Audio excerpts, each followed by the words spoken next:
blame here?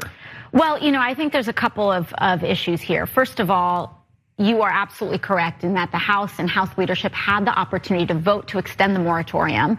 And there were many, and there was frankly a handful of conservative Democrats in the House that threatened to get on planes rather than hold this vote. And we have to really just call a spade a spade. We cannot, in good faith, blame the Republican Party when House Democrats have a majority. Yes, we can blame them for many things. The Republicans suck, but this one, like so many other issues these days, is all on the Democrats. The Democrats had every bit of the authority needed to stop the eviction moratorium, the foreclosure moratorium from lapsing in many parts of the country. The Biden administration did challenge the Supreme Court decision that would end it on Thursday, 2 days before the program was set to expire. So they meant it when they wait until 2 days before it's done. They say Congress would have had to pass new legislation to create an extension. It did not do so in time before leaving for an August recess, so the moratorium has officially expired. Of course, they had to have this recess because Congress people, like every American worker, get 6 weeks off a year.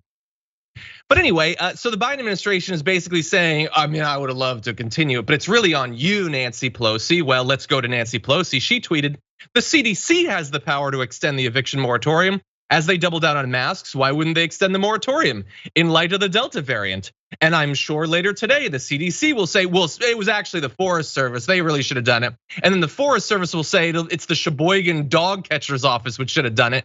Somebody do something. How about that? Because you didn't, and now it's done. And you can point fingers, but the issue is your finger pointing doesn't stop anyone and their family from being thrown out on the street, their lives being perhaps irreparably damaged by the experience that millions of Americans are probably in the process of undergoing, and more will with every passing day. We have a lot more on this, including some people who are trying to do the right thing. But Anna, what do you think? Well, I think that you're being a little unfair, John. You're being unfair to the Democratic Party. Because the fact of the matter is right now they're engaged in a very complex, complicated game of three-dimensional chess. They're thinking about the upcoming midterm elections and they realize that, the electorate, especially their base, absolutely loves it when they pass the buck, even as they control both the executive branch and Congress. Democratic voters love it. You love to see it. So watching Democratic lawmakers and the Democratic administration abandon the American people and decide to maybe do something in the final hour when it was nearly impossible to get anything done. That's leadership. That's the kind of leadership that Democratic voters have come to expect. Yeah. I wish, so you joke there that they're thinking about the midterms or whatever, and maybe they are, but they're insane and not qualified. Right. They're not qualified to be coldly ambitious. They're not qualified to even boot morality, your political ideology, your obligation and responsibility to your voters, and just focus on staying in office. They can't even figure that part out. They stay there. I guess money is enough. I guess you don't need anything else, but they're definitely going to lose in the midterms. And maybe this isn't even the best example, because one would imagine that most Americans would have a problem with throwing millions of people out on the street, but Americans are largely a cold, calculating people lacking in empathy.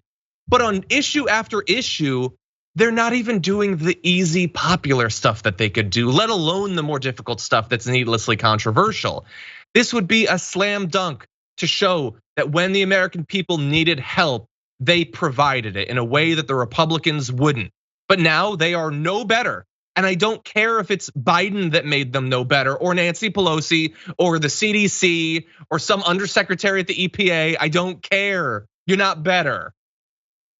Yeah, look, what's really disheartening is you're watching, Democrats pass the buck when in reality, they know that they have tools in their toolbox that they can utilize in times of emergency, especially the executive branch.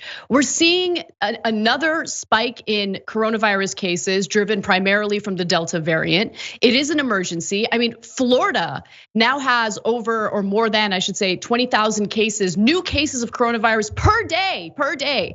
In Los Angeles, or I should say California overall in the state, we have about 10,000 new coronavirus cases per day. The situation is dire, meaning that the executive branch in this pandemic, during this emergency, can make some pretty significant decisions in order to keep Americans safe. Extending the moratorium is a huge part of that, especially given the fact that the money that's been allocated for rental relief has not been given out by many of these states, including some Democratic states. They're taking forever to provide rental relief. So we're talking about millions of Americans who are living on the brink and could be evicted beginning today.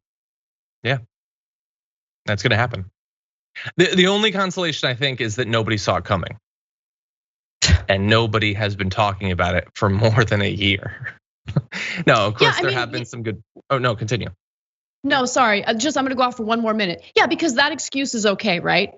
Think about that excuse in your own context, where you have huge responsibilities either with your family or at work. You don't actually follow through with those responsibilities, and then you turn around and say like, I didn't see it coming. I didn't see it coming. But in this case, we're not talking about an individual person making decisions about elements of his or her own life. We're talking about members of Congress. We're talking about a president. These are people who are elected not just to represent themselves or their corporate donors, but to represent the American people, period. And when they turn around and they wonder like, oh, why are we losing these elections? Is it because we use phrases like defund the police? No, it's because you guys don't actually carry out what needs to be done to represent the best interests of the American people. You don't provide protection during a pandemic. You don't provide shelter during a pandemic, and they deserve to pay the consequences for that. The only problem is the other political party is even worse, far worse. And so we find ourselves in this awful situation, and I don't know what kind of advice to give American voters at this point. I mean, like if you're, how do you? Yeah, go ahead. Well, imagine you get thrown on the street, and let's say that you work so hard to get your life back together. An election comes, who are you supposed to vote for? Like the Democrats didn't help you. They let you be thrown on the street, but the Republicans would have let you be thrown on the street and then they would have kicked you in the stomach. So I don't know. That is rough. But really fast, I do want to give credit to some who have been good on this issue, including, well, like we showed the video of AOC calling out the Democrats and making sure that people know that it's the Democrats. We need more of that. And she's been talking about this looming crisis for more than a year. Ilhan Omar has as well, other members of the squad.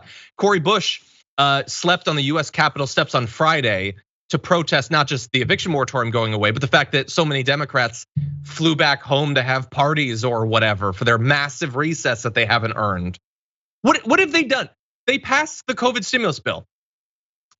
And I think they did something that everybody agreed on was super obvious about hate crimes. And that was it. So you get 6 weeks off. 6 weeks off.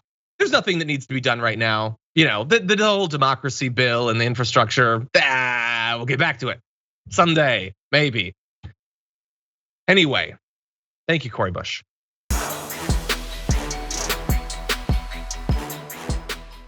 For more political news, breakdowns, interviews, stories of activism, and me trying my hardest to care about the occasional big celebrity news story, subscribe to our YouTube channel at youtube.com/The Damage Report. And you can ring the bell wherever it is so you don't miss anything.